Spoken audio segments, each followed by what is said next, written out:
Hello, YouTube. I'm Vince White. I'm an employment attorney, and on this channel, we answer publicly posted questions from YouTube users, getting folks the answer they need from an employment attorney.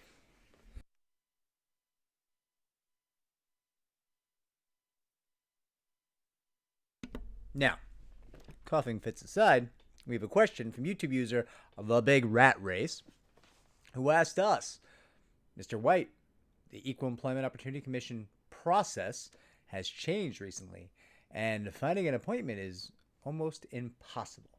It's like they are making it difficult on purpose. I don't think they are. Quick side note, I think they're just really understaffed. But that being said, let's continue with the question. Can you guide us step by step on what we should do to overcome this issue and have our voices heard? Well, good news, bad news. Good news, I have a super great solution. Bad news, you're not going to like it. If you hire an attorney, if an attorney is handling your case who actually knows how to handle an Equal Employment Opportunity Commission case, so like a real employment attorney, like an experienced employment attorney,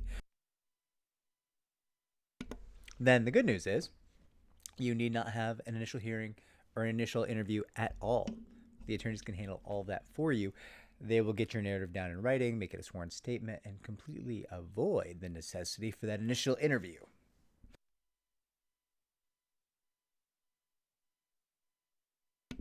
Why am I coughing so much? This is insane. Anyways, now, that's probably not what you want to hear because hiring an attorney can be expensive, can be a big hassle. It's hard to get an attorney in this field. All those things. But it's the only solution I can offer you. Other than that, you're kind of just hoping that you get your EEOC interview. Hoping against hope. That's not good advice. I don't like telling that. I don't like saying that to you. That's not a nice thing for me to say to you, but it is, so far as I'm able to ascertain, the reality. You can hire an attorney, and it's like the line skip pass at Disney. All the plebs wait in lines. You got a team. They put it all together for you. There's no waiting. It gets filed instantaneously. Boom. Mic drop. You're done. Listen, there's still a fight to be had. I'm not saying the case is over, but you filed, right? Average turnaround from the time somebody hires us to the time their case gets filed with the EEOC is it's about 2 weeks. It's about 2 weeks. We let the employer negotiate with us for about 10 days, 10 business days to be clear. And then if those negotiations, if they're developing, if they're going forward in good faith, if they have merit, we'll hold the filing a bit longer. If the case isn't going to settle, if the negotiations are silly, just not moving the way we think they should, well, at that point, listen, file it. Why not? Why would you wait? Put that pressure on. Put that boot on the neck of the wayward employer. Let them know what it felt like to be discriminated against. Let them know what it felt like to be pressured to give sexual affirmation or gratification in return for the safety of your job. Visit upon them what they visited upon you, would be my argument. I wish I could tell you more. The Big Rat Race. I wish I could tell you, hey, there's a magic button in the interface. If you press it, you get an instantaneous interview. Hit 0 5 times. I don't have any of that. It's basically just an agency that was a failed state agency, like going back to Clinton. It's a failed agency under the Clintons. It's a failed agency under W. It's a failed agency under President Obama. Failed agency under Trump 1. Failed agency under President Biden. It continues to be a failed agency under Trump 2. Notably, things might be getting a little bit worse, right? They're certainly not getting better. Let's say that. They're for sure not getting better for most claims. If you're experiencing anti-American discrimination, that could be a different story. Which actually is a real form of discrimination. And like everybody's like, how dare the Trump administration? I'm like, no, that's real. Like there's a lot of businesses that like go get H-1B visas and prefer them because they work cheaper and the companies can abuse them. But there's like tons of people who are U.S. citizens who could also do that job. And one of the requirements of H-1B visas is that you have to kind of claim that there's nobody in the U.S. that you could hire to do this job.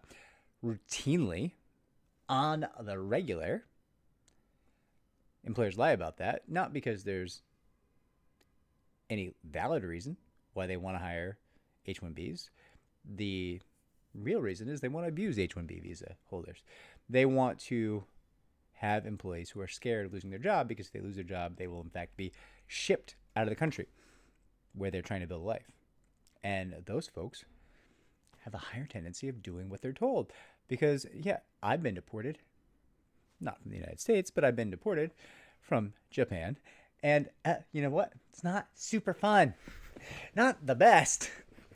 Not the best, if I'm being honest. Very polite. My roommates were like, hey, there's people here packing your things. Are you going to make rent this month? Because, like, the government's here, and they seem to be taking everything you own. Guys, I'm not going to make rent. I was living with a very nice German fella and a couple of Parisians. Boys, I'm sorry. We're not making rent. I'm not going to be here. Turns out they're shipping everything back to the States. I assure you, getting deported, it's pretty funny 20 years later. It's not at the time. Not at all. So those H-1B holders, they comprise almost like an oppressed class. We're not going to call them a slave class because people have a real tendency to joke about slavery in ways that doesn't really do slavery justice. But H-1B visa holders are an oppressed class all their own. A lot of fear, a lot of pressure, a lot of bad working conditions, a lot of very poor compensation.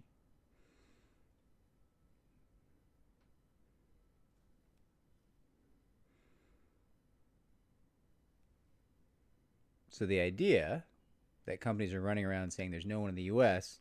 to do that job, yeah, odds are they lying. I just surprised myself. I think I surprised someone in the hallway. So, like, listen, there's definitely some instances of anti-U.S. citizen discrimination that takes place in the U.S. That's a reality. Like, I don't actually fault the administration for that, but I do fault them for their treatment of a variety of other protected classes, especially gender identity. And yeah, let's just face it, the EEOC is experiencing a shift of leadership, to put things lightly. And yeah, listen, the funding seems to be getting even worse. The worker availability is decreasing potentially, I hear, right? There's just not as many hands, and there weren't very many hands to do the work to begin with. And the people who had the hands, who were to do the work, many of them were somewhat disinterested, in my experience over the past 16 years dealing with the EEOC. So, you know, it's always been bad. Now it's worse.